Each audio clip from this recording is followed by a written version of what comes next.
नमस्कार। आप सभी का बहुत बहुत स्वागत है अपने YouTube चैनल पर।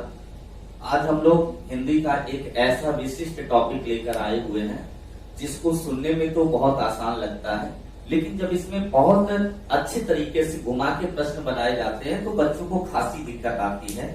टॉपिक का नाम है मुहावरे एवं लोकोक्तियां। आज हम इस टॉपिक को पढ़ाएंगे और इस तरह से पढ़ाएंगे कि आपकी कोई भी एग्जाम, कितनी बड़ी एग्जाम हो, आज तक आपने जितनी बड़ी से बड़ी एग्जाम्स देखी हो उनके पेपर सेट आप उठा के देखिए और इसके बाद आप जो है इसे पढ़ने के बाद करिए। मैं उम्मीद के साथ कह सकता हूँ कि आपको आने वाली किसी भी परीक्षा में इस टॉपिक में कभी कोई प्रॉब्लम नहीं होगी। आपने आज से पहले इस तरह से मुहावरे और लोकोक्ति नहीं पढ़ी होगी। सामान्य रूप से जब यह टॉपिक आता है तो आपके मन में धारणा आती है कि बहुत आसान टॉपिक है, हम इसे बहुत आसानी से कर लेंगे। यह एक गलतफहमी है जो कि अच्छे पैटर्न पे जब प्रश्न पूछे जाते हैं तो फिर बहुत नुकसान होता है बालक का। तो मैं इस टॉपिक को शुरू करता हूँ। टॉपिक का नाम है मुहावरे एवं लोकोक्तियां। सामान्य रूप से तो मैं आपको बता दूं कि मुहावरे एवं लोकोक्तियां ये दो अलग अलग चीजें हैं। नंबर एक तो यह आप दिमाग में बना लीजिए कि ये दो अलग अलग चीजें हैं। हम इस टॉपिक की शुरुआत करते हैं। टॉपिक की शुरुआत से पहले आपके सामने एक प्रश्न रखते हैं और उस प्रश्न का जवाब जानना चाहेंगे। इसके बाद हम इसे विस्तार से बताएंगे और उसी में इन प्रश्नों का जवाब आपको। प्रश्न है, इनमें से एक लोकोक्ति है। इसके बाद आपके पास 4 जवाब है। अंगूठा दिखाना, इधर उधर की आंखना, ऊंट के मुंह में जीरा और अंधा होना। सामान्य रूप से बच्चा जब एग्जाम देने जाता है तो उसके दिमाग में ये होता है कि अरे कोई मुहावरा लिखा होगा, हमें उसका अर्थ बताना होगा, हम तो निकाल के आ जाएंगे। लेकिन जब वो एग्जाम देने गया और इस तरह का क्वेश्चन मिल गया कि इनमें से एक लोकोक्ति है और 4 विकल्प थे, तो उसका दिमाग काम करना बंद कर गया, क्योंकि वह तो कहता था कि भैया ये कौन सी अलग सी चीज है, बस एक मुहावरा या लोकोक्ति लिखा मिलेगा, उसका हमसे अर्थ पूछा जाएगा, इसमें क्या भिन्नता है, ये तो दोनों एक ही चीजें हैं। नहीं, ये दोनों एक ही चीजें नहीं है, यह दो अलग अलग चीजें हैं। तो यह प्रश्न जो आपसे लिखा था कि इनमें से एक लोकोक्ति है, 4 ऑप्शन दिए थे, इनका जवाब अभी आगे आपको मिलेगा। इसके बाद इससे बेहतरीन क्वेश्चन, बहुत बड़ी एग्जाम्स में, पीसीएस मेंस, आईएएस जैसी एग्जाम्स में पूछे जाने वाले क्वेश्चन, बाकी नीचे के एग्जाम तो आपकी ऐसी चुटकी में निकलती चली जाएगी। वहां पूछा गया कि मुहावरे का प्रयोग वाक्य के अंतर्गत होता है और लोकोक्ति पूर्ण वाक्य होती है, यह कथन। इसमें भी 4 विकल्प उसने दिए, कहा सही है, गलत है, कथन का प्रथम अंश सही है, कथन का द्वितीय अंश सही है। जब यह क्वेश्चन आया तो बच्चे का पूरी तरह से दिमाग खराब हो गया, क्योंकि उसने ऐसे कभी पढ़ा ही नहीं था। तो आइए हम लोग आज इसी पर बात करते हैं और हम आपको वो सारी चीजें बताएंगे जो कभी भी आपसे एग्जाम्स में कुछ लोग शुरू करते हैं अपना टॉपिक मुहावरे एवं लोकोक्तियां। सबसे पहले हम इसकी डेफिनेशन बताते हैं, तो हम मुहावरे से प्रारंभ करते हैं। ये आपके सामने मुहावरे की डेफिनेशन लिखी हुई है। हम मुहावरे की डेफिनेशन बताते हैं। मुहावरा कहता है कि किसी भी भाषा का वह वाक्यांश जो अपनी लक्षणा शक्ति के बल पर मुख्य अर्थ से भिन्न किसी अन्य अर्थ को प्रकट करता है, मुहावरा कहलाता है। गौर से सुना होगा आपने, क्या कहा? किसी भाषा का वह वाक्यांश, हम इसे अंडरलाइन कर देते हैं, किसी भाषा का वह वाक्यांश जो अपनी लक्षणा शक्ति के बल पर, मुख्य जो भी शब्द है उनको हमने अलग अलग से लिख रखा है ताकि आपकी निगाह सीधे उसी पर पड़े। अपनी लक्षणा अथवा व्यंजना शक्ति के बल पर मुख्य अर्थ से भिन्न किसी अन्य अर्थ को प्रकट करता है, मुहावरा कहलाता है। तो ये जो डेफिनेशन थी ये मुहावरे की थी। इसके बाद लोकोक्ति की डेफिनेशन बताते हैं। लोकोक्ति को एक अन्य नाम कहावतों के नाम से भी जानते हैं, अंग्रेजी में इसी को प्रोवर्ब्स कहते हैं।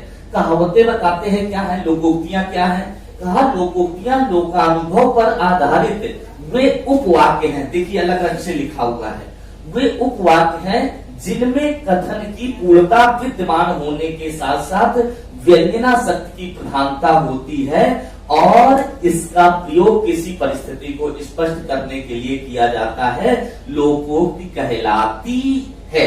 एक एक शब्द महत्वपूर्ण है, एक एक अर्थ में, एक एक शब्द में अर्थ छुपा हुआ है। क्या कहा उसने कि लोकोक्तियां लोकानुभव पर आधारित हुए उपवाक्य हैं जिनमें कथन की पूर्णता विद्यमान होने के साथ साथ व्यंजना शक्ति की प्रधानता होती है और इसका प्रयोग किसी परिस्थिति को स्पष्ट करने के लिए किया जाता है, लोकोक्ति कहलाती है। कहलाती शब्द आया तो स्त्रीलिंग आया, यहाँ तक कहलाता है ये पुल्लिंग शब्द था।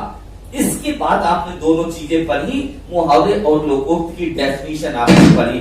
जैसे ही मुहावरे और लोकोक्ति की डेफिनेशन पढ़ी वैसे ही आपको इस प्रश्न का जवाब, जो दूसरा प्रश्न था उसका जवाब मिल गया। क्यों? उसने कहा था मुहावरे का प्रयोग वाक्य के अंतर्गत होता है और लोकोक्ति पूर्ण वाक्य है। कथन सही है, गलत है, कथन का पहला अंश सही है, कथन का दूसरा अंश सही है। जैसे ही आपने पढ़ा कि मुहावरा वाक्यांश है, मुहावरा वाक्यांश है और लोकोक्ति पूर्ण वाक्य, उपवाक्य का मतलब पूर्ण वाक्य होते हैं, तो यहां से आपको इस प्रश्न का अर्थ मिला। क्योंकि आपको पता है मुहावरा वाक्यांश है, लोकोक्ति पूर्ण वाक्य। इन्होंने क्या कहा था? मुहावरे का प्रयोग वाक्य के अंतर्गत अर्थात वाक्यांश होता है और लोकोक्ति पूर्ण वाक्य होती है। जैसे ही आपने पढ़ा, आपने डेफिनेशन से मैच कराया, आपको समझ में आ गया कि अरे इसने तो दोनों बातें सही कही हैं। आपने विकल्पों पे निगाह डाली, उसने कहा सही है, गलत है, कथन का प्रथम अंश सही है, कथन का द्वितीय अंश सही है। तो आप देख रहे हैं कि पूरा का पूरा कथन सही है, इसलिए आपका जवाब क्या हुआ? सही है, यानी पूरा कथन सही है। यह अपने आप में विशिष्ट क्वेश्चन था। यह एक बार नायब तहसीलदार भर्ती परीक्षा हुई थी, उसमें पूछा गया था यह प्रश्न। बहुत सारी बच्चों को इसमें सुविधा हुई थी, बहुत बेहतरीन तरीके से यह क्वेश्चन आपको पूछा गया था। अगर आपने समझ लिया तो फिर आप समझिए ऐसे टॉपिक्स को आप चुटकी में करते चले जाएंगे। तो आपने समझ लिया होगा कि मुहावरा वाक्यांश है, लोकोक्ति पूर्ण वाक्य है, पूरा का पूरा कथन सही था। अब हम इसके आगे आपको बताते हैं मुहावरे और लोकोक्ति में अंतर क्या। कोई छोटा मोटा अंतर नहीं है। अगर आप इसको देखेंगे, एक तरफ हमने मुहावरा लिखा है, दूसरी तरफ लोकोक्ति लिखी है और हेडिंग पढ़ी है मुहावरे और लोकोक्ति में अंतर। हम बताते हैं मुहावरे और लोकोक्ति में क्या अंतर है। हम मुहावरे की तरफ आते हैं, डेफिनेशन से ही इसके शब्द मिलते हैं। इन्होंने कहा मुहावरा वाक्यांश है जबकि लोकोक्ति पूर्ण वाक्य है, ये अंतर है। नंबर 2 पे देखिए अगला पॉइंट, मुहावरे में लक्षणा की प्रधानता होती है। आपने देखा था जो अपनी लक्षणा शक्ति के बल पर मुहावरे में लक्षणा की प्रधानता होती है। लक्षणा की अंग्रेजी होती है क्वालिटी, यानी मुहावरे में क्वालिटी होती है जबकि लोकोक्ति में व्यंजना की प्रधानता होती है। व्यंजना का मतलब ब्यूटी, यानी मुहावरे में क्वालिटी होती है तो लोकोक्ति में ब्यूटी होती है। ये बड़ा अंतर। हम तीसरे अंतर पर आते हैं। यहाँ कहा कि भाषा में सजीवता या कथन में चमत्कार लाने के लिए इसका प्रयोग होता है। यानी मुहावरे का प्रयोग भाषा में सजीवता अथवा कथन में चमत्कार लाने के लिए होता है, जबकि लोकोक्ति का प्रयोग कथन की पुष्टि के लिए होता है। यानी कथन की पुष्टि करने के लिए लोकोक्ति का प्रयोग होता है। हम चौथा पॉइंट आते हैं। आप देखिए एक नहीं अनेक अंतर हैं। चौथे पॉइंट पर आते हैं। इन्होंने कहा मुहावरा केवल गद्य के रूप में होता है। बहुत ही इंपॉर्टेंट पॉइंट, मुहावरा केवल गद्य के रूप में होता है। लोकोक्तियां गद्य और पद्य दोनों रूपों में हो सकती हैं। पॉइंट को नोट करें, लोकोक्तियां गद्य और पद्य दोनों रूपों में हो सकती हैं, लेकिन 99% जो लोकोक्तियां होती हैं वे पद्य के रूप में होती हैं। कोई एक आध लोकोक्ति भले ही आपको मिले, जब हजारों लोकोक्ति ढूंढे जो कि आपको गद्य के रूप में मिले। यानी लोकोक्तियां मोस्टली पद्य के रूप में होती है, मुहावरा गद्य के रूप में होता है। इसके बाद बहुत बड़ा अंतर कि मुहावरे के अंत में बड़े ना का पाया जाना अनिवार्य है। मुहावरे के अंत में बड़ा ना अनिवार्य रूप से जुड़ा होता है। आप एक नहीं 1 लाख मुहावरे निकाल के लाइए, उसके अंत में बड़ा ना अनिवार्य रूप से जुड़ा होता है। लोकोक्ति के अंत में बड़े ना का जुड़ा होना अनिवार्य नहीं है। सच बात तो ये है कि अगर हजारों लोकोक्तियां पढ़िए तो एक आध लोकोक्ति में अंत में ना मिलेगा, वो भी उसकी वर्तनी के कारण मिलेगा। अंतिम शब्द की वर्तनी में ना आ रहा होगा, अदरवाइज लोकोक्ति के अंत में ना नहीं आता है। इसके बाद अंतिम अंतर बताते हैं कि वाक्य के अनुरूप थोड़ा बहुत परिवर्तित किया जा सकता है। यानी मुहावरे को वाक्य के अनुरूप थोड़ा बहुत परिवर्तित किया जा सकता है, जबकि लोकोक्ति का प्रयोग अपरिवर्तित रूप से होता है। यानी लोकोक्ति जो पूर्ववाक्य होते हैं तो जैसा लिखा होता है बिल्कुल वैसे ही इसका प्रयोग होता है।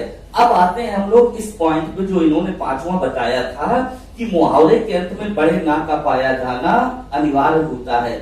जैसे ही ये पॉइंट आपको मिला था वैसे ही इस प्रश्न का जवाब आपको मिल गया था। क्या कहा था कि इनमें से एक लोकोक्ति है था अंगूठा दिखाना, इधर उधर की हाँकना, ऊंट के मुंह में जीरा और अंधा होना। अभी आपने पढ़ा कि मुहावरे के अंत में बड़े ना का पाया जाना अनिवार्य होता है। तो ये देखें, अंगूठा दिखाना, इसमें अंत में बड़ा ना, इधर उधर की हाँकना, बड़ा ना, अंधा होना, अंत में बड़ा ना। लेकिन जब आए ऊंट के मुंह में जीरा, इसमें अंत में बड़ा ना नहीं है। इसका मतलब ये मुहावरा नहीं है, ये लोकोक्ति है। आपको अपने प्रश्न का सही जवाब मिल गया और 100% कॉन्फिडेंस के साथ आप इस प्रश्न का जवाब दे सकते हैं। जबकि मैंने देखा था उस एग्जाम में अधिकांश बच्चों ने इसमें तुक्का लगाया था, क्योंकि उन्होंने कभी पढ़ा ही नहीं था कि मुहावरे और लोकोक्ति में कोई अंतर भी होता है। आगे बढ़ते हैं। जब हमने मुहावरे और लोकोक्ति में आपको अंतर बता दिया, अगर इसे हमें अच्छी तरह समझना होता है तो हम एक बार आंखें बंद करके चीज को सही से रिवाइज करते हैं। जैसे रिवीजन करते हैं फिर वह चीज हमेशा हमेशा की हमारे मानस पटल पर अंकित हो जाती है। हमने मुहावरे और लोकोक्ति को एक एक करके बताया। अब इसके बाद हम इसी पर नीचे लिखे हुए कुछ अभ्यास प्रश्न आपको कराते हैं। अभ्यास प्रश्न कहा कि एक मुहावरा दिया है, मुहावरा कलम तोड़ना। कहा इस मुहावरे का सही अर्थ क्या है। 4 विकल्प आपके सामने दिए। सही लिखना, ज्यादा लिखना, बेकार लिखकर प्रायश्चित करना, अच्छा लिखना। अब जब बच्चे की बात आई कि मुहावरा कलम तोड़ना तो उसके मन में तरह तरह के दिमाग आए। किसी ने कहा सही लिखना, किसी ने कहा बहुत ज्यादा लिखना क्योंकि ज्यादा लिखने से कलम टूट जाएगी, किसी ने कहा बेकार लिखना, लिखकर प्रायश्चित करना, बेकार लिखा फिर पश्चाताप किया, कलम टूट गई। फिर किसी ने कहा अच्छा लिखना। तो हमें समझ आना चाहिए कि मुहावरा अपने लक्षणा शक्ति के बल पर मुख्य अर्थ से भिन्न किसी अन्य अर्थ को प्रकट करता है, इसलिए कभी सीधा सीधा अर्थ नहीं होता है। सीधा अर्थ दिया यानी लगभग हमारा प्रश्न गलत हो जाएगा। तो मुहावरा कलम तोड़ने का आशय होता है बहुत अच्छा लिखना, ना सही लिखना, ना ज्यादा लिखना, ना बेकार लिखकर प्रायश्चित करना। इसका आशय है बहुत अच्छा लिखना, कलम तोड़ लिखना, बेहद सुंदर लिखना। इसके बाद एक और प्रश्न दिया है, वह कहता है कि समय के अनुसार काम करना चाहिए। यानी किस किस तरह से परीक्षा में प्रश्न आ सकते हैं, उन सारे तरीकों को हम आपके साथ वर्णित करेंगे। क्योंकि अब परीक्षा में बहुत तरह से सीधे सीधे प्रश्न नहीं, प्रश्नों को बहुत घुमा फिरा के पूछा जाने लगा है।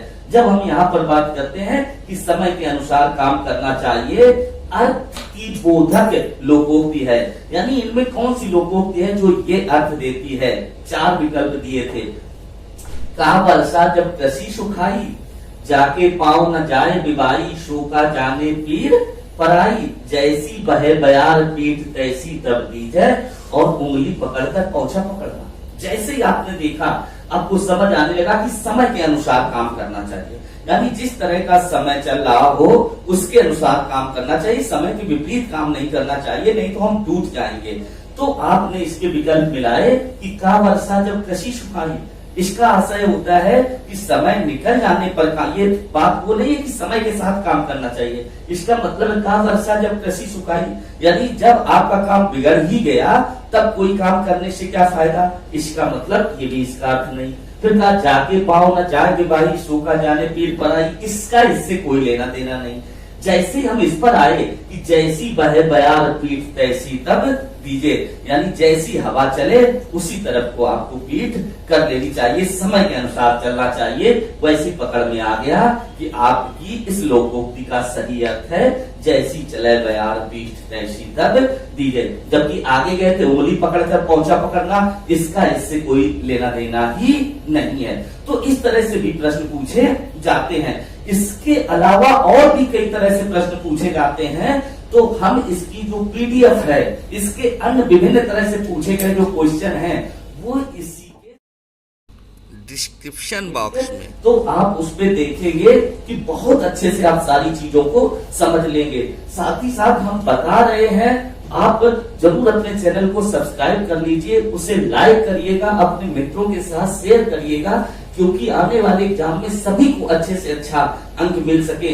यही हमारा उद्देश्य है, यही हमारा लक्ष्य है। तो एक बार हम आपके पूरे मैटर को समराइज कर देते हैं कि नंबर 1 हमें समझ आना चाहिए कि ये दोनों एक ही चीजें नहीं है। मुहावरे और लोकोक्ति दो अलग अलग चीजें हैं।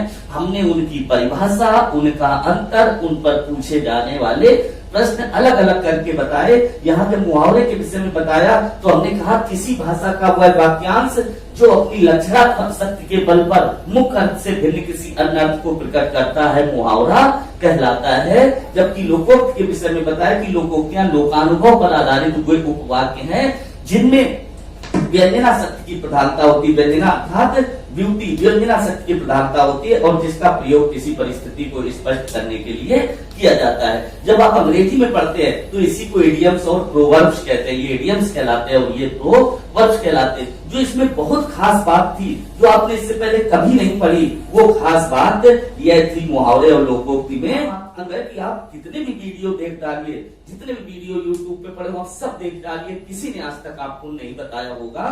तो ये वो चीज हमने बता दी जिसको जान के आप पूरी लाइफ में कोई भी एग्जाम देंगे, किसी को भी बताएंगे तो वह निश्चित रूप से परीक्षा में अच्छी तरह सफल होगा। जब इन दोनों में अंतर बताया तो बहुत बड़ा अंतर हमने बताया कि मुहावरे में क्वालिटी होती है, लोकोक्ति में ब्यूटी होती है। मुहावरा केवल गद्य के रूप में होता है, लोकोक्ति गद्य और पद्य दोनों रूपों में होती है। मुहावरे में जो ये चीज हमने बताई कि मुहावरे के अंत में बड़े ना का पाया जाना अनिवार्य होता है, यानी उसके अंत में बड़ा ना जुड़ा होता है, जबकि लोकोक्ति के अंत में ना का पाया जाना अनिवार्य नहीं होता है। ये कितना बड़ा अंतर था कि जिस अंतर को जान के आप बहुत चुटकी में यह बता देंगे कि कौन मुहावरा है और कौन लोकोक्ति। इसके बाद हमने बताया था कि मुहावरे को वाक्य के अनुरूप थोड़ा बहुत परिवर्तित किया जा सकता है, जबकि लोकोक्ति का प्रयोग अपरिवर्तित रूप से होता है। तो इस तरह जो बहुत महत्वपूर्ण चीज थी मुहावरे और लोकोक्ति में अंतर, उस पर पूछे जाने वाले प्रश्नों का तरीका, ये हमने बताया। इसके अलावा जितने भी तरह के प्रश्न आपसे पूछे जाएंगे वह सब हम आपको जो पेपर सेट कराएंगे उसके पीडीएफ का लिंक इसी में दे देंगे। आप उसके साथ जुड़ के और उसको देख लेंगे। आप चैनल को लाइक करिए, सब्सक्राइब करिए, अपने मित्रों को शेयर करिए। आप सभी का बहुत बहुत धन्यवाद।